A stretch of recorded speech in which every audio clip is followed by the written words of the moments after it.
Aspano era un picciotto che sabato sera s'allettava con l'amici e cominciava a contare le barzellette con un bollino rosso. Una sera, mentre l'amico suo sparava fesserie con botto a tipo menicicciole dentro le bottiglie di plastica, Aspano si scialava e cominciò a dire come un sacco di pope. Ora dobbiamo capire che gli amici si trovano sempre al momento del bisogno, ma purtroppo in quella sera l'amico di Aspano non ne poté più e per fare malafiora ci inventò che aveva spizzato la macchina in doppia fila lasciandolo solo a tipo bollicina e l'acqua minerale. Aspano, che ormai era menso piesso, in un momento di lucidità si ricordo che il passaggio all'amico ce l'aveva dato Iddo e quindi dopo giorni che rideva solo ha ricapito che Iddo ci aveva fatto un pacco.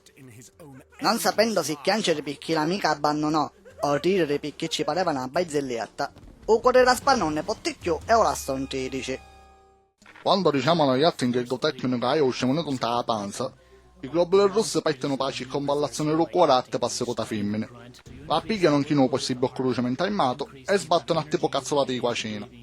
O cuore si ferma a tipo roggiori marocchine e si morì subito.